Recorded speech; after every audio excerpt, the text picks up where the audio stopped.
I just checked orders, gathered my equipment, and I'm going to close the door for privacy when I come in the room. Hello, my name is Katie and I'll be your nurse today. Before we get started, do you mind verifying your name and date of birth? Just going to compare it to the patient's wristband and it matches. Alright, today I have an order to place an IV. Before we do that, do you have any allergies to latex tape, iodine, or CHG solution? Nope. Alright, so for the IV insertion today, we're just going to place a IV in one of your arms. Do you have a procedure or surgery coming up? Yes? Okay. So that's probably why we are placing the IV today. We'll avoid the surgical site that you are having surgery on. And have you had an IV before? Yes? Okay. Do you have any questions, concerns, or worries about getting the IV placed today? No? Okay. If not, it will probably be just a sharp stick when we insert the IV, but it shouldn't cause any discomfort after. So I'm going to go ahead and perform hand hygiene and apply clean gloves. When I entered the room, I grabbed the catheter for the IV that is most appropriate for my patient based on my assessment, which for him was a 22 gauge. And I have my IV tubing, my 5 mLs of normal saline, and my IV start kit. I'm going to go ahead and prepare my IV tubing aseptically. My 5 ml syringe was ordered by my facility, and I am going to attach the syringe without touching anything. And now I'm going to just prime the line, ensuring that there's no air. And I'm going to loosen the cap for ease of application later. Now that I have that ready, I'm going to go ahead and open my IV start kit and take the time to label my tegaderm with my initials, the date, and the time. And I'm also noting that I have my cleaning supplies ready. So now that all my equipment is ready, I'm going to assess the patient's arm, and I'm noting that I'm using the most distal place on the non-dominant hand.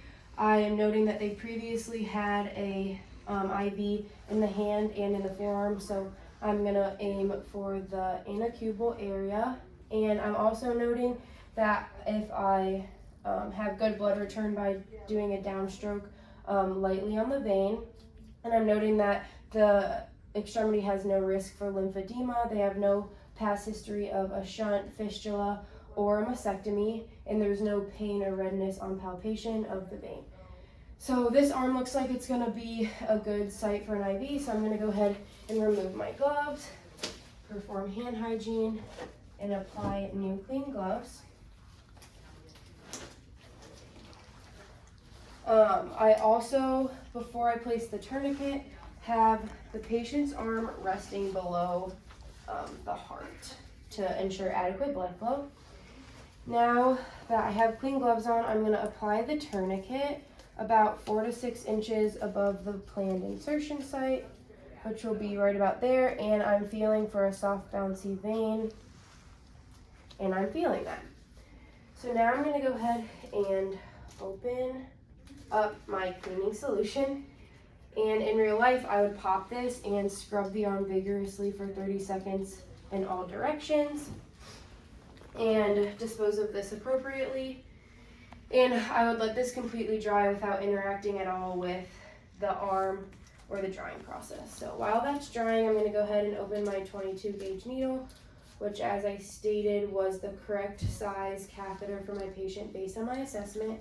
I'm going to remove the cap, and I'm going to ensure that I'm already holding the needle bevel up, and I'm going to plan to insert the needle at a 10 to 30 degree angle, and I'm going to place my non-dominant hand right below the site that I plan to insert the needle, and I'm going to retract and pull down on the skin.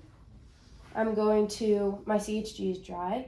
I'm going to warn my patient that there's going to be a sharp stick, and I'm going to 1, 2, insert the IV. I see a flash of blood in the catheter, or in the channel of the needle. So I'm going to advance the catheter 1/4 of an inch further with my dominant hand, and I'm now going to press the safety of my needle. In real life, I would. And I'm now going to remove the tourniquet. Still keeping that stabilized with my non-dominant hand, I'm going to remove the cap of the syringe and apply the tubing. I'm now going to aspirate for blood return, which I'm getting. So I'm now going to slowly infuse the normal saline, checking for any signs of infiltration or occlusion, and ensuring patency of the vein. So now that I have done that, I'm going to leave the syringe attached, and I'm going to apply my Tegaderm, assuring that the insertion site is in the center of where the clear would be. And now that this is secure, I'm going to obviously remove my hand. And I had prepared tape ahead of time, which I will now tape the tubing to the patient's arm just for some reinforcement. Now would also be the time that I would start my IV infusion if there's one ordered, but since there isn't, I'm going to go ahead and remove the syringe and apply the alcohol cap to reduce the risk of infection for my patient. Now that the IV is placed and it's patent and secured, and it is labeled with the date and time, I'm going to go ahead and dispose of my supplies appropriately, assuring that my needle gets into the sharps container.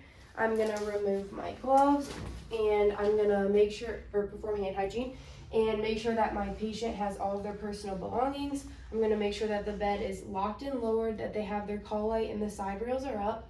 I'm going to document my findings when I leave the room and perform hand hygiene on my way out.